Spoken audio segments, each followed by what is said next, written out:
میرے محترم بھائیوں، یہ جو اخلاص اور للہیت والی زندگی ہے اس کو اپناؤ۔ نماز پڑھے اللہ کی رضا کے لیے، حج کرے اللہ کی رضا کے لیے، عبادات کرے اللہ کی رضا کے لیے، صدقات کرے اللہ کی رضا کے لیے، اور حج کرے، عمرہ کرے، زکوٰۃ دے صرف اس لیے کرے کہ میرا اللہ مجھ سے راضی ہو جائے۔ اگر یہ عمل ہے تو یاد رکھنا یہ عمل آپ کو جنت میں لے جائے گا، ورنہ خدا نہ خواستہ اگر ریا ہے، دکھلاوا ہے، نماز یا کوئی بھی عبادت ہے، میرے محترم بھائیو اگر دکھلاوے سے ہے تو یہ انسان کو برباد اور رسوا کر دیتا ہے۔ قرآن پاک میں نیک صالح لوگوں کے بارے میں آتا ہے، کانو قلیلا من اللیل ما یہجعون وبالاسحار هم یستغفرون، ساری رات اللہ کے سامنے سوتے نہیں تھے، کھڑے ہوتے تھے، عبادت کرتے تھے، لیکن صبح کے وقت میں پھر بھی اللہ سے استغفار کرتے تھے کہ اللہ میں معاف کر دے۔ اتنا استغفار، اتنی معافی اللہ سے مانگتے تھے جیسے کوئی ساری رات انہوں نے گناہ میں گزاری ہو، حالانکہ ساری رات اللہ کی عبادت میں تھے، لیکن پھر بھی اپنے چہروں کو ٹٹولتے تھے صبح کے وقت، ایسا نہ ہو ہمارے چہرے کوئی مسخ تو نہیں ہو گئے۔ ایسے نیک صالح اولیاء اللہ موجود تھے جو سارا روزہ بھی رکھتے تھے پورا مہینہ، لیکن اس کے باوجود ہفتہ رکھتے تھے، جب باہر نکلتے تھے تیل اٹھا کر کے اپنے چہرے پر، اپنے ہونٹوں پر، اپنے ہاتھوں پر لگاتے تھے، یہ نہیں دکھلاتے تھے کہ میرا روزہ ہے یا میں نے روزہ رکھا ہے۔ اور آج کل کے لوگ، چاہے مولوی ہو اللہ معاف کرے، چاہے تبلیغی ہو اللہ معاف کرے، چاہے حاجی دنیا دار ہو اللہ معاف کرے، 5 روپے دے گا مسجد اور مدرسے میں، 500 روپے دے گا، مولوی صاحب یاد ہے نا وہ 500 روپے آپ کو دیے تھے نا مسجد کے لیے۔ چاہے کوئی بھی عمل ہو، اگر آپ کو عرش کے سائے کے نیچے جگہ چاہیے تو اللہ کی رضا کے لیے عمل کرنا پڑے گا، وہ چیز آپ کو عرش کے سائے کے نیچے جگہ دلائے گی۔ 3 گناہ ایسے ہیں جو انسان کو دنیا میں بھی ذلیل کرتے ہیں، آخرت میں بھی ذلیل کرتے ہیں۔ نمبر 1 تکبر، اس نے شیطان کو ذلیل کیا۔ دوسرے نمبر پر حسد، اس نے قابیل کو خوار کر دیا، اپنے بھائی حابیل کو اس نے قتل کر دیا حسد کی وجہ سے۔ آدم علیہ السلام کے بیٹے قابیل نے حابیل کو قتل کر دیا حسد کی وجہ سے، کہ اس کے حصے میں جو لڑکی آ رہی ہے وہ حسین ہے اور میرے حصے میں جو لڑکی آ رہی ہے وہ بدصورت ہے۔ حسد کی وجہ سے اس نے اس کو مار دیا۔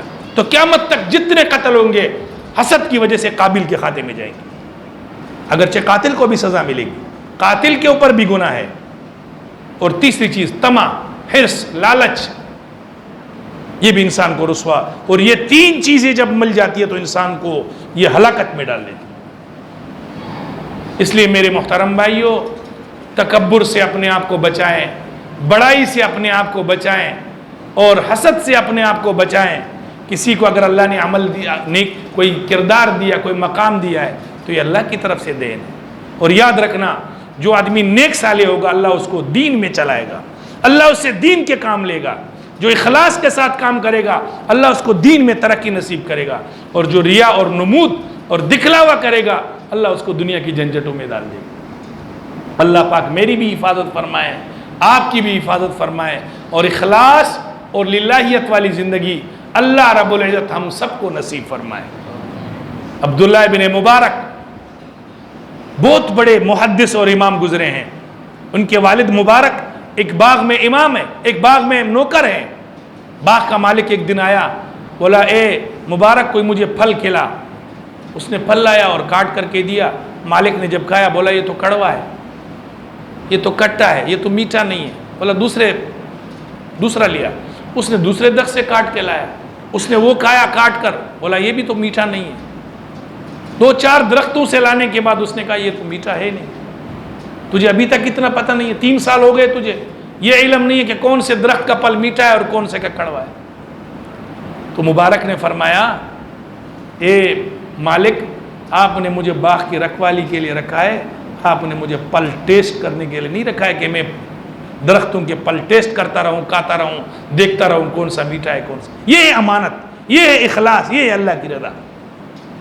تو اس نے کہا اچھا تو اتنا دیانتدار ہے، اپنی بیٹی سے اس کا نکاح کرایا اور اس کو یہ باغ بھی پورا ہدیہ کر دیا۔ پھر مبارک نے جب اس لڑکی سے نکاح کیا، اس سے جو بیٹا پیدا ہوا وہ عبداللہ ابن مبارک، جو وقت کا محدث اور امام بن گیا۔ میرے محترم بھائیو، اخلاص بڑھتا ہے اخلاص عمل کو بڑھاتا ہے، اخلاص عمل کو طاقتور کرتا ہے، اخلاص انسان کے اندر جان ڈالتا ہے۔ ریا، نمود، دکھلاوا یہ انسان کو ذلیل و خوار کر دیتا ہے۔